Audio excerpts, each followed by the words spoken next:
오늘 함께 나눌 하나님 말씀은 사도행전 6장 8절부터 7장 8절까지입니다.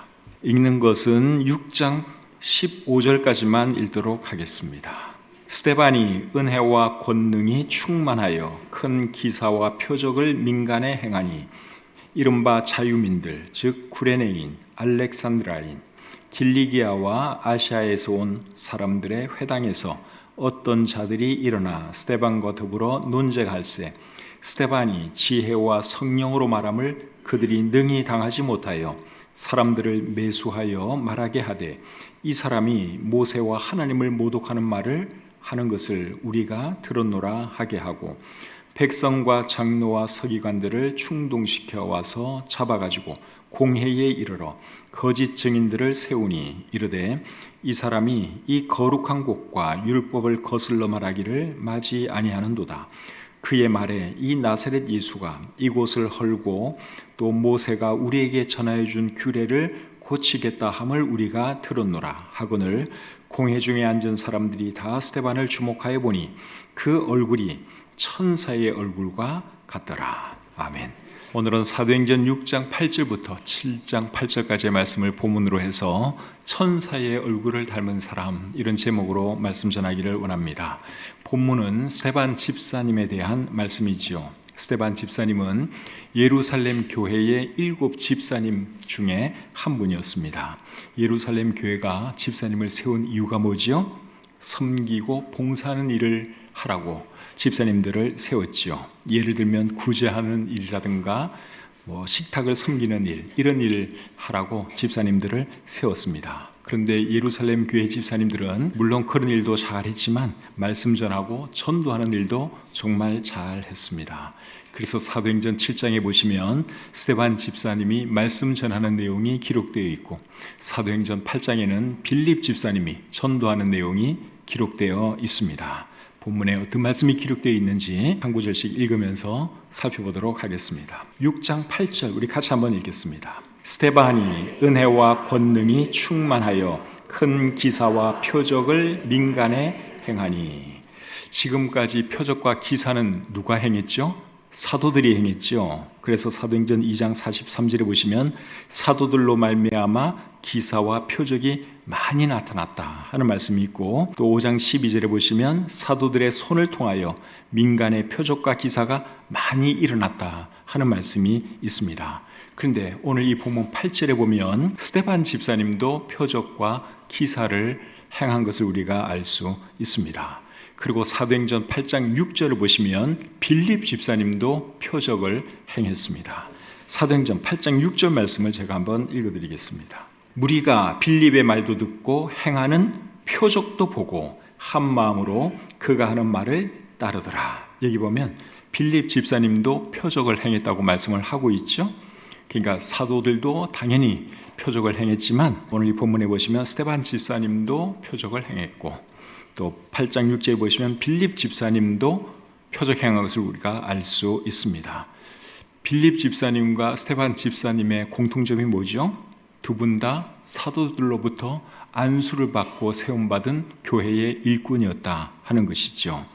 이런 것을 보면 두 분이 사도들에게 안수받을 때 사도들에게 있는 능력까지 부여받은 것을 알 수 있습니다. 그렇지 않고서야 어떻게 이분들이 그 놀라운 표적과 기사를 행할 수 있었겠습니까? 그래서 사도들이 그들의 머리에 손을 얹어 안수했을 때 사도들이 행할 수 있는 그 능력까지 이 두 사람이 부여받은 거예요. 그래서 이 사람들도 하나님 말씀 전하고 또 전도 사역할 때 놀라운 표적을 행할 수 있었다 하는 것입니다. 그리고 사도행전을 여러분들이 계속 읽어보시면 또 이 두 사람 말고 또 표적을 행할 수 있는 사람이 있습니다. 그 두 분이 누군가 하면 바울과 바나바예요. 바울은 여러분들이 너무너무 잘 아시는 사람이고, 바나바도 여러분 표적을 행할 수 있었습니다. 사도행전 14장 3절에 이렇게 기록되어 있습니다. 두 사도가 오래 있어 주를 힘입어 담대히 말하니 주께서 그들의 손으로 표적과 기사를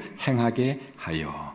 여기 보시면 두 사도가 그들의 손으로 표적과 기사를 행한 것을 말씀하고 있죠. 여기서 말하는 두 사도는 사도 바울과 바나바를 말하는 것입니다.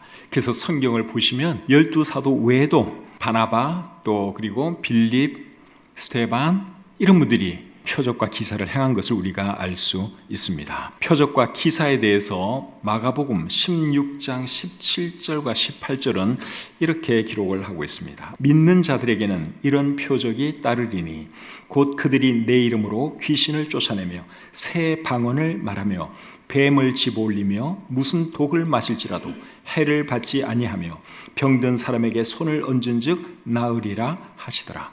이 말씀에 의하면 표적과 기사는 누가 행할 수 있다고 그랬습니까? 믿는 자들에게, 그렇죠? 믿는 자들에게 이런 놀라운 일을 할 수 있다고 여기 마가복음 16장 17절 18절이 말씀을 하고 있습니다. 이제 이런 말씀 때문에 오늘날에도 표적과 기사를 추구하는 사람들이 굉장히 많죠.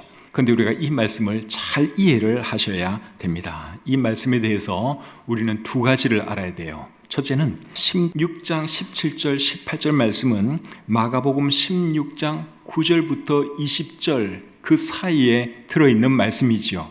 그런데 마가복음 16장 9절부터 20절까지의 말씀은 마가복음 원본에는 없었을 가능성이 굉장히 높은 말씀입니다. 여러분들 성경 마가복음 16장 9절을 보시면 그게 괄호로 쳐져 있죠. 괄호로 쳐져 있고 그리고 20절 끝에 보시면 또 괄호로 쳐져 있습니다. 왜 이렇게 괄호 안에 이 말씀을 집어넣는가 하면 여기 각 주에 이렇게 기록을 해놨습니다. 어떤 사본에는 9절부터 20절까지 없음. 그러니까 9절부터 20절까지의 이 말씀은 어떤 사본에는 없기 때문에 괄호로 처리를 해 놓은 겁니다. 근데 그 어떤 사본이라고 하는 것이 어떤 사본인가 하면 정말 중요한 신빙성이 굉장히 높은 초기 사본을 말하는 거예요. 그래서 여기 있는 이 마가복음 16장 9절부터 마지막 절까지 있는 이 말씀은 늦게 기록된 사본들에서 발견되고 있고 초기 사본에는 이 부분이 없어요. 그것은 무슨 말인가 하면 이 말씀은 원본에는 없었을 가능성이 굉장히 높다 그 말이에요. 그런 말씀에다가 우리의 교리를 세우는 것은 그렇게 지혜로운 일이 아닙니다. 그리고 설령 이 17절 18절 말씀이 예수님께서 하신 말씀이라고 해도 이 말씀은 사도시대에 해당되는 것으로 이해하는 것이 그것이 옳습니다. 왜 그런가 하면 성경을 잘 보면 표적과 기사는 사도시대에 있다가 사라졌기 때문에 그렇습니다. 그 말씀이 어디에 있느냐? 히브리서 2장 3절 4절 한번 보겠습니다. 3절 중간부터 제가 한번 읽겠습니다. 이 구원은 처음에 주로 말씀하신 바요 주님으로부터 말씀하신 바요 들은 자들이 우리에게 확증한 바니 하나님도 표적들과 기사들과 여러 가지 능력과 및 자기의 뜻을 따라 성령이 나누어 주신 것으로서 그들과 함께 증언하셨느니라. 자, 이 말씀을 잘 보시면 처음에 예수님께서 복음을 전하셨고 그리고 하나님도 표적과 기사와 능력을 통해서 그 말씀에 힘을 실어 주셨다. 그렇게 기록을 하고 있는데 이 말씀의 시제가 과거라고 하는 것을 여러분들이 잘 보셔야 됩니다. 이 말씀의 시제가 과거형이에요. 자기의 뜻을 따라 성령이 나누어 주신 것으로서 그들과 함께 증언하셨느니라. 이게 과거형으로 되어 있거든요. 왜 과거형으로 썼을까요? 이 글이 기록될 그 당시에 이미 표적과 기사와 능력 이런 것들이 사라졌기 때문에 과거형으로 기술한 것이죠.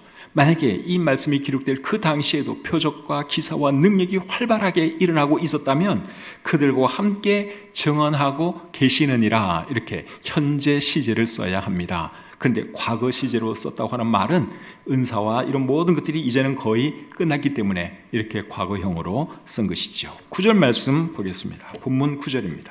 이른바 자유민들 즉 구레네인, 알렉산드라인, 길리기아와 아시아에서 온 사람들의 회당에서 어떤 자들이 일어나 스데반과 더불어 논쟁할세. 어떤 회당의 사람들이 스데반 집사님과 논쟁을 하고 있습니다. 이 회당은 자유민들이라는 사람들이 모인 회당이에요. 여기 자유민들 이런 표현이 나오죠. 여기서 말하는 자유민들은 노예 신분으로 살다가 자유인이 된 사람들을 의미하는 것 같습니다. 그 당시에는 노예 제도가 있었죠. 그래서 상당수의 사람들이 노예 신분으로 살았어요. 그리고 노예로 살다가 또 이렇게 자유인이 되기도 했습니다. 그래서 여기 나오는 이 자유민들은 노예로 살다가 이제 자유를 얻은 그런 사람들이라고 생각이 들어요. 그리고 이 회당의 이름이 어쩌면 자유민들 회당이었을 수도 있습니다. 우리 교회 이름은 새삼침내 교회인데 이제 이 회당의 이름은 자유민들 회당이었을 수 있습니다. 그래서 새번역 성경이나 공동번역을 여러분들이 보시면 그런 뜻으로 번역을 하고 있습니다. 그리고 이 회당에 속한 사람들이 주로 어디서 왔는가 하면 구레네, 알렉산드리아, 길리기아, 아시아 이런 지역에서 왔다고 말씀을 하고 있죠. 구레네와 알렉산드리아는 아프리카 대륙 북쪽에 있는 도시입니다. 이제 그쪽에도 유대인들이 많이 살았어요. 그쪽에 살던 유대인들이 이제 예루살렘에 와서 회당을 만들고 자기들끼리 모여서 이제 하나님을 예배한 것이죠. 그리고 길리기아와 아시아는 오늘날 튀르키예 지역에 있던 동네입니다. 오늘날 튀르키예 여러분들 지도로 보면 알 수 있는데 길리기아도 그렇고 아시아도 그렇고 다 오늘날의 튀르키예 그 지역을 말합니다. 특별히 아시아는 지금 우리나라가 속해 있는 이 아시아가 아니라 지금 튀르키예의 서쪽 지역, 거기를 옛날에는 아시아라고 불렀습니다. 그런데 여기 길리기아라고 하는 이 마을이 나오는데 여기에 다소라고 하는 한 도시가 있었어요. 길리기아에 타소라는 도시가 있었는데 그 도시 출신으로 유명한 사람이 한 사람이 있는데 혹시 누군지 아십니까? 사도 바울이에요. 사도 바울이 길리기아 타소 출신입니다. 그래서 제 생각에 이제 조금 있다가 사도행전 조금 더 보면 이제 박해자 사울이 등장을 하죠. 그 박해자가 이제 사도 바울이 되는데 그 박해자 사울이 이 회당에 다녔던 것 같아요. 그래서 나중에 이제 스데반 집사의 말을 다 듣고 나서 사람들이 돌로 쳐 죽이는데 그때 제일 앞장선 사람이 박해자 사울이잖아요. 근데 이 사람이 나중에 사도 바울이 됩니다. 어쨌든 이 회당에 길리기아 사람들이 많이 모여 있었는데 그 중에 한 사람이 누구였다? 박해자 사울이었다 하는 것이죠. 그런데 이 사람이 나중에 사도 바울이 됩니다. 10절 11절 보겠습니다. 스데반이 지혜와 성령으로 말함을 그들이 능히 당하지 못하여 사람들을 매수하여 말하게 하되 이 사람이 모세와 하나님을 모독하는 말을 하는 것을 우리가 들었노라 하게 하고, 이 회당의 사람들이 스데반 집사님과 논쟁을 하다가 당해내지를 못합니다. 그러니까 어떻게 했어요? 사람들을 매수해서 스데반이 모세와 하나님을 모독한 것처럼 말을 하게 했습니다. 근데 이 회당의 사람들이 왜 스데반 집사님을 말로 못 당하느냐? 그 이유는 스데반이 지혜와 성령으로 말을 했기 때문에 그렇습니다. 10절에 보시면 스데반이 지혜와 성령으로 말함을 그들이 능히 당하지 못하여, 지혜와 성령으로 말을 하니까 이들이 당해내지를 못했던 것이죠. 성령으로 말했다 하는 말의 의미는 성령의 도우심으로 말했다 그 말입니다. 누가복음 21장 15절에 보시면 이런 말씀이 있습니다. 내가 너희의 모든 대적이 능히 대항하거나 변박할 수 없는 구병과 지혜를 너희에게 주리라. 예수님께서 제자들에게 이런 말씀을 하셨어요. 그러니까 제자들이 말씀을 전하고 또 끌려가서 말을 해야 될 상황이 생기면 하나님께서 놀라운 지혜와 능력을 주겠다. 예수님께서 그렇게 약속을 하셨는데 이제 스데반 집사님도 성령께서 주시는 지혜로 말을 하니 이 사람들이 당해낼 수가 없는 것이죠. 어떤 분들은 전도를 하고 싶은데 나는 말을 못해서 전도를 못하겠어요. 그렇게 말하는 분들이 간혹 계십니다. 근데 여러분 절대로 그렇지 않습니다. 전도는 누가 잘하느냐? 말 잘하는 사람이 잘하는 것이 아니라 성령의 인도하심을 받는 사람, 성령의 도우심을 받는 사람이 전도를 잘합니다. 여러분 전도라고 하는 것이 말 잘한다고 해서 사람들을 설득할 수가 있겠어요? 그렇지 않습니다. 성령께서 역사해 주셔야 되는 것인데, 그래서 결국은 말 잘하는 것이 문제가 아니라 말 잘하고 못하는 것이 중요한 것이 아니라 내가 얼마나 성령의 인도하심을 받느냐, 내가 얼마나 성령을 의지해서 말씀을 전하냐, 여기에 따라서 사람들의 마음 문이 열리기도 하고 닫히기도 하고 구원받기도 하고 그렇지 않을 수도 있다 하는 것입니다. 예레미야 같은 경우는 이런 말을 했어요. 나는 아이라 말할 줄을 알지 못하나이다. 여러분들이 예레미야서를 읽어보시면 예레미야 선지자가 굉장히 말 잘합니다. 제가 볼 때.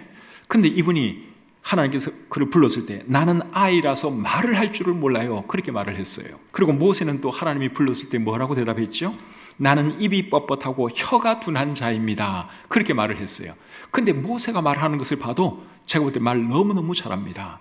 이분들이 어쩌면 원래는 말 못했을 수도 있어요. 그분들의 고백처럼 말 못했을 수도 있어요. 그런데 하나님의 도우심으로 하나님의 인도하심 따라 말을 하니 그들이 말도 잘하게 되었고 놀라운 지도자가 되었다 하는 것입니다. 그래서 여러분들이 나는 말을 못하기 때문에 전도 못한다, 그런 말씀 하시지 마시고 성령님의 인도하심을 따라 사시기를 바라고, 성령님께서 여러분들에게 주시는 감동 따라서 말씀을 하시면 놀라운 전도가 될 수 있습니다. 12절부터 14절 보겠습니다. 백성과 장로와 서기관들을 충동시켜 와서 잡아가지고 공회에 이르러 거짓 증인들을 세우니 이르되 이 사람이 이 거룩한 곳과 율법을 거슬러 말하기를 마지 아니하는도다. 그의 말에 이 나사렛 예수가 이곳을 헐고 또 모세가 우리에게 전하여 준 규례를 고치겠다 함을 우리가 들었노라 하거늘. 스데반 집사님이 결국 공회에 끌려왔습니다. 공회는 유대인들의 최고 의결 기구죠. 이 기구가 예수님도 죽게 결정을 내렸죠. 근데 이 사람들이 스데반 집사님을 결국 공회 앞에 세웠습니다. 근데 공회에 와서도 또 스데반을 모함하죠. 거짓 증언합니다. 13절에 보면 이 사람이 이 거룩한 곳과 율법을 거슬러 말하기를 마지 아니하는도다 그랬는데 이거는 사실이 아닙니다. 스데반 집사님이 그런 말 한 적이 없습니다. 그리고 14절에 보시면 그의 말에 이 나사렛 예수가 이곳을 헐고 또 모세가 우리에게 전하여 준 규례를 고치겠다 함을 우리가 들었노라 그랬는데 이것도 사실이 아닙니다. 예수님께서 성전에 대해서 이 성전을 헐라 내가 사흘 동안에 일으키리라 그렇게 말한 적은 있어요. 근데 그렇게 말한 의도는 성전된 자기 육체를 가리켜서 하신 말씀입니다. 근데 또 사람들이 마치 예수님이 성전을 헐라고 말한 것처럼 그렇게 말을 했죠. 그리고 율법에 대해서는 예수님이 어떤 말을 했죠? 내가 율법을 폐하러 온 것이 아니라 완전하게 하려고 왔다. 예수님이 그 말씀을 하셨습니다. 근데 이 사람들은 예수님이 율법을 고치러 왔다 그런 말 했다고 주장을 하고 있는데 당연히 사실이 아니죠. 여러분, 이 사람들이 왜 이렇게 거짓말을 잘할까요? 이 다 거짓말로 지금 스데반 집사님을 모함하고 있는데 이 사람들이 거짓말을 잘하는 이유는 이들 배후에 누가 있기 때문일까요? 사탄이 있기 때문에 그런 것입니다. 요한복음 8장 44절에서 예수님이 이렇게 말씀을 하셨죠. 8장 44절 중간부터 읽어드리겠습니다. 그는 처음부터 살인한 자요 진리가 그 속에 없으므로 진리에 서지 못하고 거짓을 말할 때마다 제 것으로 말하나니 이는 그가 거짓말쟁이요 거짓의 아비가 되었습니다. 예수님은 사탄에 대해서 거짓말쟁이라고 그랬고 거짓의 아비라고 말했습니다. 오늘날에도 거짓말 잘하는 사람들이 있죠. 그 사람들 배후에는 누가 있는 겁니까? 사탄이 있는 거예요. 모든 거짓말의 아버지는 누구냐? 사탄이에요. 믿는 사람이라고 할지라도 우리가 본의 아니게 거짓말을 했다면 우리가 순간 사탄의 영향을 받은 것입니다. 하나님이 절대로 우리에게 거짓말하라고 말 안 가르치거든요. 순간적으로 우리가 사탄에게 넘어가는 것이죠. 그래서 우리도 때로는 거짓말을 하는데 모든 거짓말의 아버지는 사탄이다 하는 것이죠. 어제 신문에 제가 보니까 히틀러도 거짓말을 그렇게 잘했답니다. 사람들을 선동하고 이제 이렇게 하는 것이 주로 거짓말로 히틀러가 그렇게 했다는 것이죠. 공산주의자들도 여러분 거짓말 잘하는 거 알고 계시죠? 공산주의자들도 엄청 거짓말 잘하고 오늘날 이단들도 거짓말 되게 잘합니다. 자기가 하나님이라고 말하는 사람들 그거 다 거짓말이잖아요. 자기가 메시아라고 말하는 사람들 다 거짓말입니다. 근데도 아무렇지도 않게 진짜인 것으로 말을 해요. 사탄이 그들의 배후에 있기 때문에 그들이 사탄에 의해 쓰임받다 보니 그렇게 자연스럽게 거짓말을 하는 것이죠. 15절 말씀 보겠습니다. 15절입니다. 공회 중에 앉은 사람들이 다 스데반을 주목하여 보니 그 얼굴이 천사의 얼굴과 같더라. 사람들이 공격을 하고 모함을 하면 그 얼굴이 어그러지든가 또 안색이 안 좋아지든가 그래야 되는데 스데반 집사님의 얼굴은 어땠다 그랬습니까? 천사의 얼굴 같았다 그렇게 말을 하고 있죠. 지금 사람들이 스데반 집사님을 모함하고 죽이기 위해서 막 말도 안 되는 거짓말을 하면서 공격을 하고 있어요. 그런 상황에서도 스데반 집사님의 얼굴은 너무너무 평온하고 아름답고 그런 것이죠. 그래서 여기 천사의 얼굴과 같았다 하는 이 말은 일종의 비유적인 표현이죠. 표정이나 얼굴이 너무너무 밝고 평안하고 아름다웠다 그 말입니다. 잠자는 아기의 얼굴 보면 참 너무너무 아름답죠. 천사의 얼굴 보는 것 같잖아요. 잠자는 아기 깨서 막 말 안 들을 때는 안 그런데 잘 때, 아기들 잘 때 얼마나 이쁩니까? 천사가 따로 없죠. 너무너무 이쁩니다.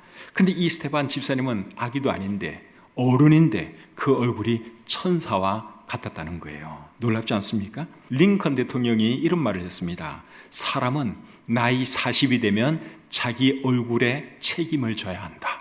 맞는 말이죠. 나이가 40 정도 되면 자기 얼굴에 책임을 져야 합니다. 어릴 때는 부모의 유전자에 의해서 그 얼굴이 그대로 나타납니다. 부모가 좀 이쁘면 아기도 이쁘고, 어릴 때는 그 얼굴이 그대로, 부모의 얼굴 그대로 남아 있습니다. 근데 사람이 나이가 들어가면서 이 얼굴이 변하기 시작해요. 어떤 생각을 하고 사느냐, 무슨 일을 하고 사느냐, 어떤 상황에서 사느냐, 여기에 따라서 사람의 인상과 표정과 모든 것이 다 달라집니다. 그래서 얼굴만 딱 보면 이 사람이 고생을 한 사람인지 편안한 삶을 살았는지 그게 확 나타나잖아요. 그렇죠? 얼굴만 보면 대충 알아요. 이 사람이 착한 사람인지 도둑놈인지 그것도 얼굴에 좀 나타나요. 그래서 사람은 여러분 40이 되면 자기 얼굴에 책임을 져야 되는 거예요. 어릴 때는 그건 부모님의 유전자 때문에 딱 얼굴이 그냥 이렇게 형성이 돼요. 근데 자라가면서 사람의 얼굴은 변한다 하는 것이죠. 늘 인상 쓰고 화내면 인상 안 좋은 얼굴로 변합니다.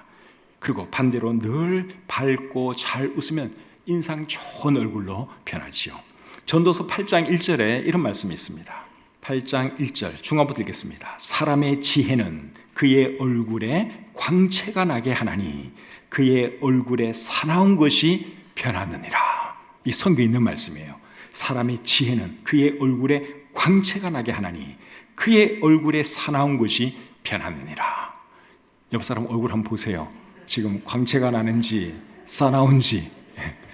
사람의 얼굴은 자기 얼굴에 책임을 져야 돼요. 자기가 어떻게 평상시에 생각을 하느냐, 어떤 마음으로 사느냐, 여기에 따라서 사람의 얼굴이 달라진다 하는 것이죠.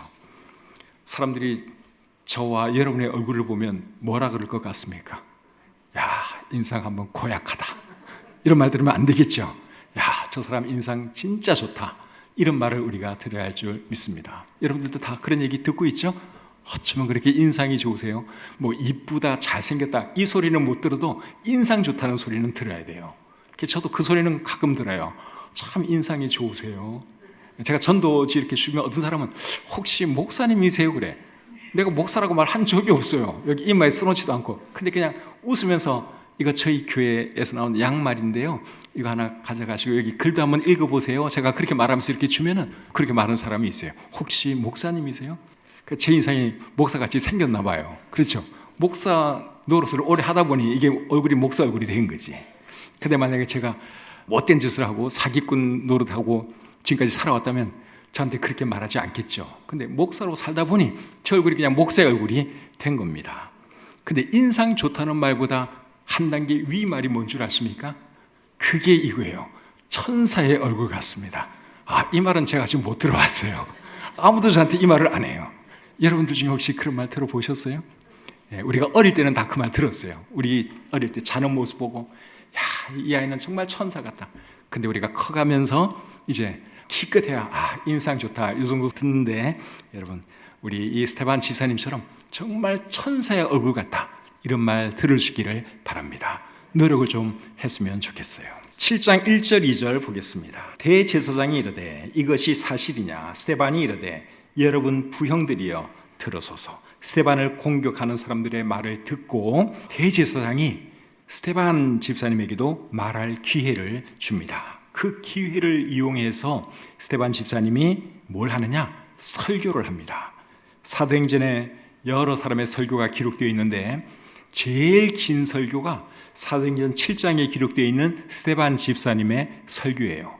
그런데 누가가 이제 하나님의 영감으로 이 말씀을 기록을 했는데 왜 하나님은 이 긴 설교를 성경에 기록을 해 두었을까요? 그만큼 가치가 있기 때문에 그런 것입니다. 사도 바울의 설교도 있고 사도 베드로의 설교도 사도행전에 있어요.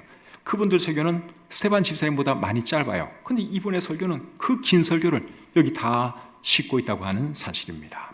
자, 이분이 뭐라고 이제 설교를 하는지 보겠습니다. 2절 하반절 보겠습니다.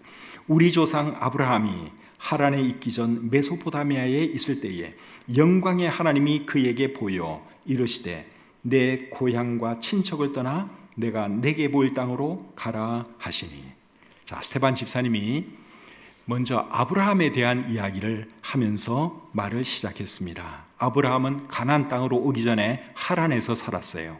그리고 하란으로 오기 전에는 메소포타미아에서 살았습니다. 메소포타미아에서 살 때 하나님께서 뭐라고 말씀하셨는가 하면 내 고향과 친척을 떠나 내가 내게 보일 땅으로 가라, 그렇게 말씀을 하셨습니다. 메소포타미아는 유프라테스 강과 티그리스 강 주변의 비옥한 땅을 말하지요. 그곳에서 이제 메소포타미아 문명이 발달했습니다. 그래서 유프라테스 강과 티그리스 강 주변의 땅들이 굉장히 비옥했고 거기에 많은 사람들이 살고 있었죠. 그런데 이 아브라함은 메소포타미아 땅 중에서도 어디에서 살았는가 하면 우르라고 하는 곳에서 살았습니다. 우르는 유프라테스 강 하류 지역에 있는 도시예요. 그 유프라테스 강이 굉장히 길거든요. 터키에서부터 시작을 해서 시리아를 거쳐서 이라크까지 쭉 이어지다가 페르시아만으로 이제 그 물이 빠집니다. 근데 이 아브라함이 살았던 우르는 그 페르시아만에서 멀지 않은, 그러니까 유프라테스 강 하류에서 살았습니다. 오늘날의 이라크 땅이죠. 그리고 이제 우르를 떠난 뒤에는 어디로 갔느냐? 하란으로 갔습니다. 하란은 유프라테스 강 상류 지역이에요. 유프라테스 강이 굉장히 긴 강인데 처음에는 이제 유프라테스 강 하류 지역에 살다가 그 다음에 상류 쪽으로 이사를 갔습니다. 그 상류 지역은 하란이에요. 하란은 오늘날의 튀르키예 동남부 지역하고 그리고 시리아 북부 지역을 말합니다. 그 지역에 이제 가서 살다가 가나안 땅으로 오게 되었죠. 4절 5절 보겠습니다. 아브라함이 갈대아 사람의 땅을 떠나 하란에 거하다가 그의 아버지가 죽음에 하나님이 그를 거기서 너희 지금 사는 이 땅으로 옮기셨느니라. 그러나 여기서 발붙일 만한 땅도 유업으로 주지 아니하시고 다만 이 땅을 아직 자식도 없는 그와 그의 후손에게 소유로 주신다고 약속하셨으며, 하란에서 아브라함이 살다가 그의 아버지가 죽고 난 뒤에 아브라함은 하나님께서 가라고 한 그 땅, 가나안 땅으로 이제 오게 되죠. 근데 가나안 땅으로 올 때는 아브라함 눈에 아무것도 보이는 것이 없었습니다. 가서 어디서 살아야 할지, 무슨 일을 하면서 살아야 할지 아무것도 전혀 아이디어가 없었어요. 그런 상황에서 하나님이 그에게 어떤 약속을 해주셨는가 하면 이 땅을 너와 내 자손에게 줄 것이다, 그런 약속을 하나님이 해주셨습니다. 그때 아브라함의 나이가 75세였어요. 그리고 그에게는 자식이 없었습니다. 자식도 없는 할아버지에게 내가 너와 내 자손에게 이 땅을 주겠다, 하나님이 그렇게 약속을 해 주셨습니다. 그런데 아브라함이 그 하나님의 말씀을 믿었습니까? 안 믿었습니까? 믿었어요. 믿었습니다. 그래서 결국은 이제 가나안 땅으로 오게 된 것이죠.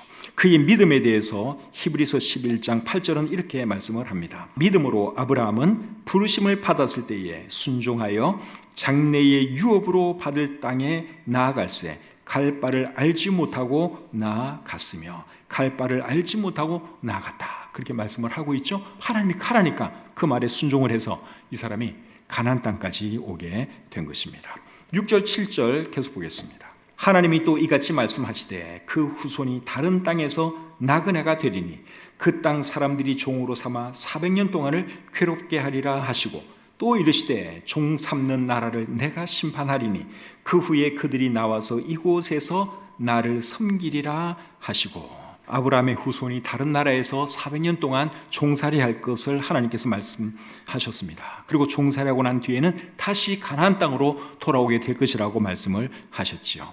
그런데 하나님께서 말씀하신 그대로 이 말씀이 이루어져서 아브라함의 후손은 400년 동안 애굽에서 종살이를 하게 되죠. 그런데 400년 동안 종살이하면서 어떤 일이 일어났냐? 아브라함의 후손들이 큰 민족이 되어버립니다. 처음에는 70여 명 정도가 애굽 땅으로 갔는데 나중에 400년 뒤에 그 땅을 나올 때는 한 200만 명 정도의 사람들이 나왔으니 여러분 얼마나 큰 민족이 되었습니까? 그렇게 해서 이제 이스라엘이라는 나라가 이 땅에 생겨나게 된 것이죠. 하나님은 그렇게 되게 하시려고, 이스라엘로 하여금 큰 민족이 되게 하시려고 아브라함의 후손들을 애굽까지 가게 하셨고 그 땅에서 종살이하게 하신 겁니다. 그게 하나님의 뜻이고 하나님의 섭리지요. 그리고 400년이 지난 뒤는 다시 가나안 땅으로 돌아오게 해주셨는데, 가나안 땅으로 돌아오기 전에 오늘 이 본문에 기록되어 있는 것처럼 하나님께서는 애굽 사람들을 심판하셨죠. 10가지 재앙을 내리시고 그들을 심판하셨고, 그리고 이스라엘 민족은 다시 원래 그들이 살던 땅 가나안 땅으로 돌아올 수 있었습니다. 그래서 하나님께서 일하시는 방법이 여러분 참 놀랍지 않습니까? 가나안 땅에 계속 있어가지고는 큰 민족이 될 수 없다는 것을 하나님이 아셨기 때문에 애굽 땅으로 보낸 거예요. 종살이를 해야지 수가 더 크게 빨리 성장할 것을 하나님이 아셨기 때문에 결국은 종살이하게 만들고 또 400년 뒤에는 이제 큰 민족이 되어서 가나안 땅으로 돌아오게 해 주신 것입니다. 마지막 8절 보겠습니다. 할례의 언약을 아브라함에게 주셨더니 그가 이삭을 낳아 8해 만에 할례를 행하고 이삭이 야곱을, 야곱이 우리 12조상을 낳으니라. 이게 할례의 언약이라고 하는 표현이 나오는데, 할례의 언약은 하나님과의 언약의 표징으로 아브라함의 남자 후손은 다 할례 받는 것을 말합니다. 아브라함이 가나안 땅으로 왔을 때는 그에게 자식이 없었죠. 근데 가나안 땅에 와서 아브라함이 100세가 되었을 때 하나님께서 아들 이삭을 주셨습니다. 그리고 그 이삭을 통해서 누가 나옵니까? 야곱이 나오고, 야곱을 통해서 12아들이 나오게 되죠. 그 12아들이 이스라엘 민족의 직접적인 조상이 되었습니다. 그래서 이제 스테반 집사님이 설교를 쭉 하면서 제일 먼저 아브라함에 대한 이야기를 들려주었는데, 왜 아브라함 이야기를 들려주었을까요?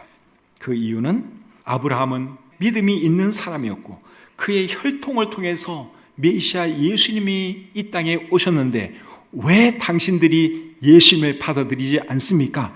그 말하려고 아브라함 이야기를 한 것이죠. 아브라함에 대해서 예수님은 요한복음 8장 56절에서 이렇게 말씀을 하셨습니다. 너희 조상 아브라함은 나의 때 볼 것을 즐거워하다가 보고 기뻐하였느니라. 이게 무슨 말이에요? 아브라함은 믿음의 눈으로 메시아를 바라보면서 기뻐했다, 그 말이죠. 근데 예수님이 하나님 말씀대로 때가 되어서 이 땅에 오니까 유대인들은 어떻게 했습니까? 그들 눈앞에 있는 메시아도 믿지를 않았습니다. 결국 그 메시아를 십자가에 못 박아 죽이고 말았죠. 그래서 이 스테반 집사님이 이제 아브라함의 그 이야기, 아브라함은 정말 믿음 있는 분이었는데, 그리고 그의 혈통을 통해서 메시아가 오셨는데 왜 당신들은 예수님을 안 믿는 겁니까? 지금 그렇게 말씀을 하고 있는 것이죠. 여러분들은 예수님이 메시아요 하나님인 것을 믿으십니까? 그거 믿는 사람이 복 있는 사람이에요. 창세기 12장 3절에서 하나님이 아브라함에게 이렇게 말씀을 하셨죠. 땅의 모든 족속이 너로 말미암아 복을 얻을 것이라. 너로 말미암아 땅의 모든 족속이 복을 얻을 것이다. 하나님이 아브라함에게 그렇게 말씀을 하셨는데, 이 말씀은 내 혈통을 통해서 메시아가 나올 것이고 그로 인하여 모든 사람이 복을 받게 될 것이다. 그를 믿는 사람들이 구원받게 될 것이다, 그 말이죠. 그래서 이 세상에 메시아로 오신 분은 예수 그리스도 한 분밖에 안 계시고 예수를 믿을 때 구원받고 천국 갈 수 있습니다. 그래서 여러분 중에 아직 예수님 믿지 않고 있는 분이 계시면 꼭 예수님 믿으시고 천국의 소망 가지고 살아가시기를 우리 주님의 이름으로 축복합니다.